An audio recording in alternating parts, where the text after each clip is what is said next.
Bertubuh kecil, memiliki sayap, dan bisa terbang merupakan ciri-ciri dari makhluk yang disebut peri. Dongeng tentang makhluk kecil ini memang sudah ada sejak berabad-abad yang lalu. Salah satu penelitian cerita rakyat yang tentang peri adalah The Smith and the Devil yang merupakan kisah dari Eropa dan diyakini diceritakan oleh orang-orang Proto-Indo-Eropa yang berasal dari 6.000 tahun yang lalu. Nah, untuk kali ini kita cari tahu yuk fakta tentang peri dan bagaimana mereka membentuk sejarah legendanya. Yang pertama, kita bahas peri dalam mitologi Yunani dulu. Kebanyakan sebagian ahli menganggap kalau peri itu adalah bagian dari mitologi Yunani kuno. Bahkan 12 dewa Olympus seperti Apollo, Poseidon, Zeus, Aphrodite, dan banyak lagi dianggap sering berinteraksi dengan nimfa, satir, siren, dan jenis peri lainnya. Nimfa merupakan salah satu peri yang pernah disebutkan oleh penyair Yunani yaitu Homerus dalam Iliad and Odyssey pada abad ke-8 sebelum Masehi.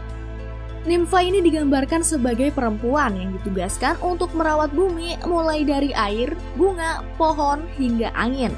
Oleh sebab itu, nimfa dianggap melindungi hutan serta hewan di dalamnya. Kemudian selanjutnya cerita tentang peri di negara Inggris. Dilansir dari Historic UK mengungkapkan kalau peri Inggris berasal dari abad ke-13 ketika sejarawan Gervase dari Tilbury menggambarkannya. Pada saat itu banyak orang yang menolak menyebutnya dengan nama peri. Mereka justru menyebutnya dengan orang kecil atau orang tersembunyi. Di Inggris sendiri peri digambarkan ada yang memiliki sayap, ada pula yang tak memiliki sayap. Serta ada yang baik dan cantik, ada juga yang terlihat mengerikan. Dalam lingkaran agama, peri juga diyakini sebagai malaikat yang jatuh, baik itu dari neraka ataupun surga. Bahkan gereja Kristen juga mendukung tentang keberadaan makhluk peri.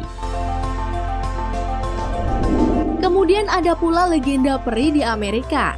Ketika pemukim berimigrasi ke Amerika, legenda peri mulai muncul dengan beberapa versi cerita rakyat yang masih dibicarakan sampai sekarang.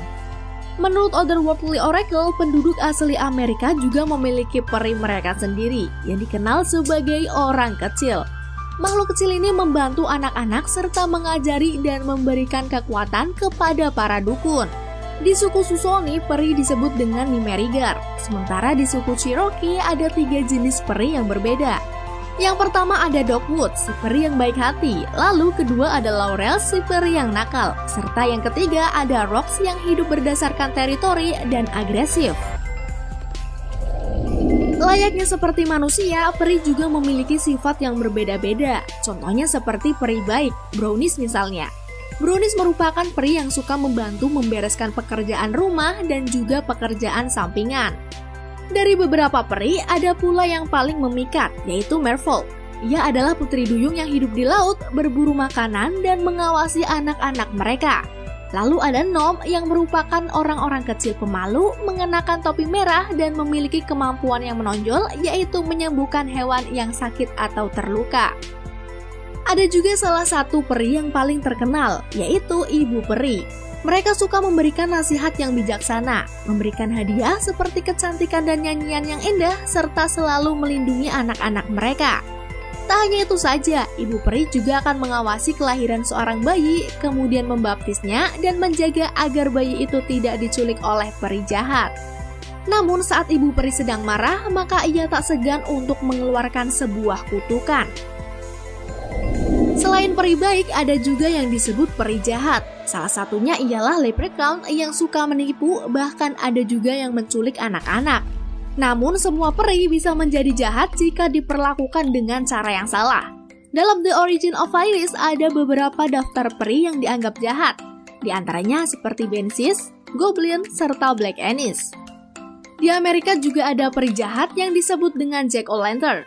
Jack-o'-lantern ini dikenal selalu menghantui daerah berawa dan memikat para pelancong lalu menculik mereka. Dan yang terakhir, kita akan membahas tentang legenda peri gigi di negara Amerika. Peri gigi menjadi makhluk legenda terbaik sejauh ini.